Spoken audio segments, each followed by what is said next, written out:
We have indeed. So we've managed to catch up with the wild dogs. We said that this is a time that they start to hunt and come out, and so very nice to see them out and about and moving. And you can see they're just finishing off the leftovers of an impala. Unfortunately, they grabbed the impala, and with wild dogs, they don't eat like a leopard does. They eat a very different way. Now, I'm going to just try and move a little bit so we can kind of see them. I'm just going to go back slightly.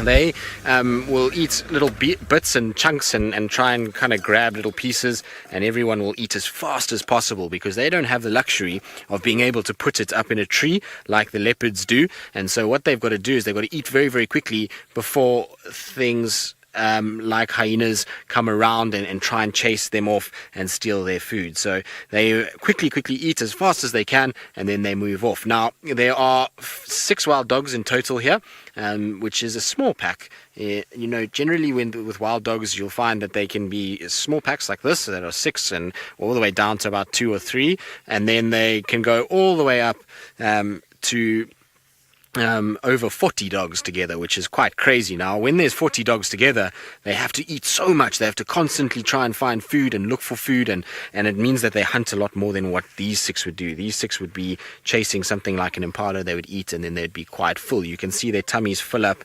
so kind of full already. Brooklyn, the tip of their tail is white because of the fact that is a following mechanism.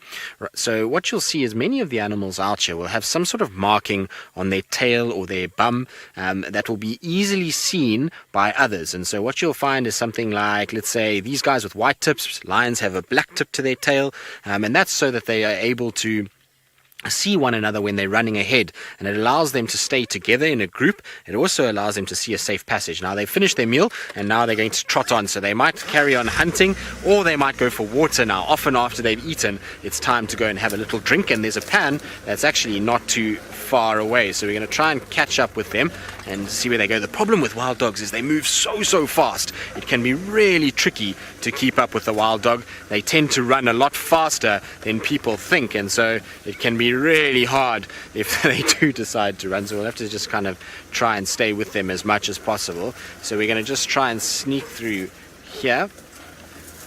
So Liliana, wild dogs are basically predators of any sort of small to medium-sized mammals, particularly things like impalas or things that are very closely related to deers. Now you can see, look at them, they're running already, and so they're chasing something. I don't know what they're chasing, but to get with them is going to be tricky. So hold on, everybody. We're going to try and get through here, which is not going to be easy at all. So you can see how fast they move. They go from 0 to 100 very, very quickly, and that's generally when they're chasing something. Luckily for us, they seem to have stopped a little bit in front. Otherwise, it's going to be really hard to keep up. We're going to try our very best through this. It's not a very nice place to have wild dogs because of how thick it is in here.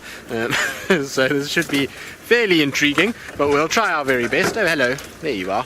So there's one there that is just trotting off. Unfortunately, it's very dense in here, which makes it super hard to stay with them. And like I say, they move much faster than most predators, and generally they don't actually even walk. They try and kind of trot more than anything else, and so at least now they've slowed down a little bit, but I think they're going to go to water. The pan that I'm talking about is not far away, so we're going to try and follow them through. You can see they're all kind of running along, and you see how they move. They're not like normal animals that walk. They run everywhere, and that's what makes them so hard to find. So Tyson, very good question, because wild dogs have very big litters, much bigger litters than most animals. The problem is that they have a very high mortality rate. So a lot of wild dogs die as puppies. In fact, 50% of wild dogs, puppies, will die within the first 3 months. Now, they generally will have anywhere between, they'll have between sort of normally anywhere sort of from 4 up to as many as 20 puppies at one time. Now you can imagine 20 puppies at once is a lot of mouths to feed, which makes it very, very tricky. But isn't this cool to see them? You guys are very, very lucky, because here in South Africa, there's not even 500 of these wild dogs in the whole of South Africa, and in the whole world, there's less than 3,000 of them. So it shows you how incredibly rare they are. So you've been spoiled that you've managed to see the wild dogs. It's very, very cool that we've managed to see them. Unfortunately, though, it is that time of the day, though, where we're going to have to say goodbye. But it's been an absolute pleasure to have you guys with us, and I hope that you enjoyed your ride through Africa, and I hope that you don't get too much homework when you go home today. So from Jamie, myself, and David in the Mara, it's been an absolute pleasure, and we'll see the rest of our normal viewers tomorrow morning on the Sunrise Safari.